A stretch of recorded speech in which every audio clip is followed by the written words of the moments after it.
qabtay waxa uu kaga hadlay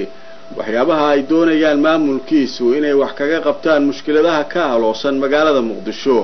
xilli magaalada Muqdisho ay weli ka soconayaan dagaalo u dhaxeeya dawladda ku meel gaarka ee Soomaaliya iyo kooxaha islaamiyiinta ee sida weyn uga soo horjeeda mudane Dhagaxtuur waxa uu ka hadlay dhismaha urur dhalinyaro oo uu leeyahay gobolka Banaadir haddaba wariyaheena magaalada Muqdisho Cawil Abuukar ayaa warbixin uu ku eegayo arrinkan Muqdisho inooga soo diray gudoomiyaha gobolka Banaadir Cusmaan Cali Dhagaxtuur oo maanta shir jiraayad ku qabtay magaalada Muqdisho ayaa sheegay in maamulkiisu ku howlan yahay dhisidda ururkii dhalinyarada ee gobolkan Banaadir isagoo soo bandhigay charterka ay dhalinyaradani ku howlgali doonaan gudoomiyaha ayaa sheegay in dhalinyaradaasi ay ka koobnaan doonaan dhammaan degmooyinka gobolkan Banaadir iyadoo degmo kasta laga soo xulayo 2 xubnood waxaan ku jirnay in muddo ah sidii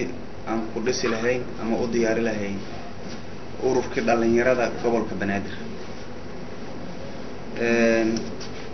ururkan yani ma dhisnay hadda ayaan rabnaa inaan dhisno qorshihiisa iyo programkiisana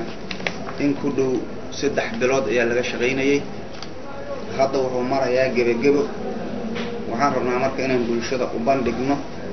meesha halka ay wax marayaan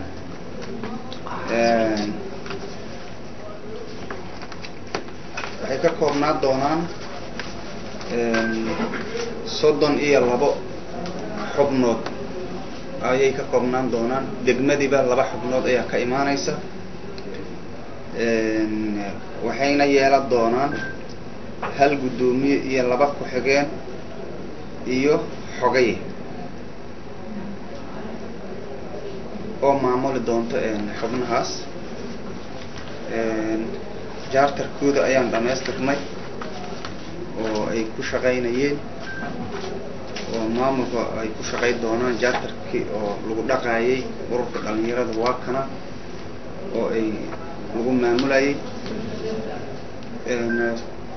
waxaan rabnaa marka inaad saas ogaatiin daraftiga charterkoodii waaye oo ay maaragtay inay ku shaqeeyaan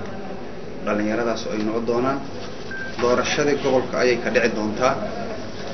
waa doorasho magacaabisma noqonayo saad ogtihiinba maamulka gobolka doorasho ayuu ku yimiday hay-adihiisana doorashay ku imaanayaan shacabkay ka imaanayaan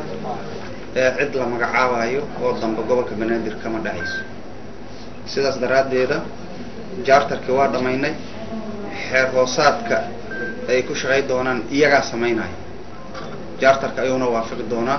charterka waa dhamaynay warqadihii doorashada oo lagu tartami doono kuwaanay noqon doonaan oo lagu tartami doono doorashada ka dhici doonto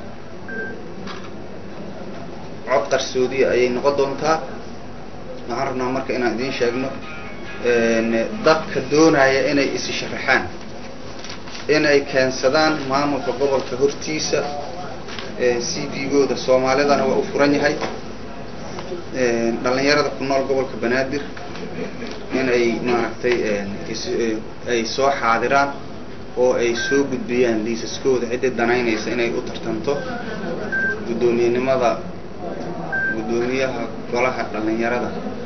gobolka Banaadir hadalkan ka soo baxay gudoomiyaha gobolkan Banaadir Cusmaan Cali Dhagaxtuur ayaa ah mid imanaya xilli dhalinyaradii gobolkan Banaadir ku dhaqnayd ay intooda badan yihiin kuwa ka barakacay magaalada Muqdisho ee caasimadda Soomaaliya Cawil Abuukar Maxamed